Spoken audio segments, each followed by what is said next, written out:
as concessões rodoviárias que elas estão entregando o que elas estão prometendo?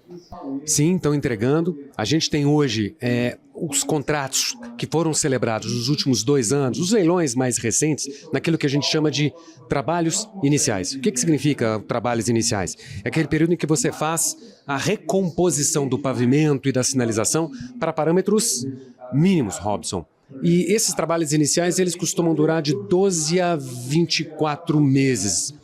Os trabalhos de recuperação e de ampliação, que são aqueles em que a gente começa a ver a duplicação, as vias marginais, as faixas adicionais, as obras de arte especial, os viadutos e as pontes, eles se iniciam, na sua maioria, a partir de 2027, 2028, que é quando a gente vai ter o Brasil rodoviário transformado num canteiro de obras. Em relação à percepção, então, ela vem a partir de 2027, 2028, como você falou, né, quando o Brasil será um grande canteiro de obras. E em relação à tarifa, ainda é uma reclamação muito grande que os preços, principalmente pedágios, são muito caros. O problema, Robson, o pedágio é caro para quem? Quem é que define o valor do pedágio? Muitas pessoas entendem, acreditam que o pedágio é um item, é um número arbitrário, que ele serve para trazer lucro para as concessionárias. Isso não é verdade. Não, o valor do pedágio ele é decorrência, ele é um resultado de todos os investimentos que são trazidos para a concessão. Então, o número de duplicações, por exemplo, afeta no valor de pedágio. A extensão daquele trecho sob concessão também afeta no valor do pedágio. E a margem, vamos chamar assim, né, o lucro, sendo aqui simplista, das concessionárias, ele é regulado. Então o pedágio, importante a gente saber disso, né? O pedágio é o pedágio e as suas circunstâncias. O pedágio é o pedágio e o conjunto de investimentos que existem. É bem verdade que nesses períodos iniciais, nesses trabalhos iniciais, que é onde a maioria das concessões hoje estão atuando, elas ainda não trazem, como eu havia dito, as obras de duplicação, as obras de ampliação de capacidade. Nada obstante, Robson, ainda assim existe uma percepção concreta da melhoria. Só para trazer um exemplo, estamos aqui em Minas Gerais.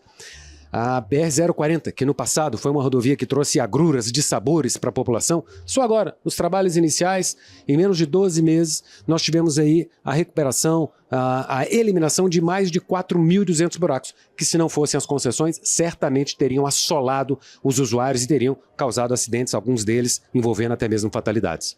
O Marco Aurélio, então, tem muitas dessas rodovias, principalmente aqui em Minas Gerais, que não têm viabilidade econômica. E os recursos do Estado são escassos. Para essas pessoas que utilizam esses locais, vão continuar sofrendo com situações muito precárias? Não, porque existem pelo menos 2 alternativas.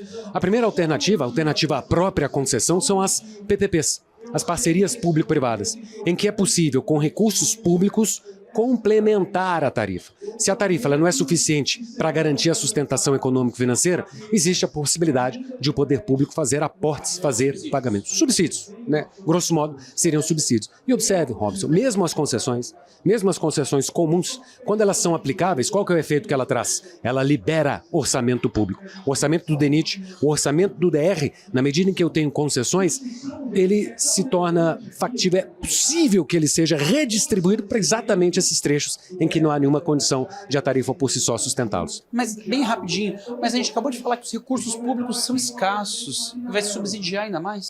A gente precisa de criatividade. Imagine bem, eu não consigo colocar R$1 sozinho naquele trecho. E também não consigo cobrar a tarifa sozinho. A PPP é uma maneira inteligente de você alavancar esse R$1. Então imagine, ao invés de o Estado sozinho ter que preencher todos os valores, todas as demandas por recursos naquele trecho, ele coloca R$1, o capital privado coloca os outros R$2, os outros R$3 e o orçamento público, junto com as tarifas, fecham a conta.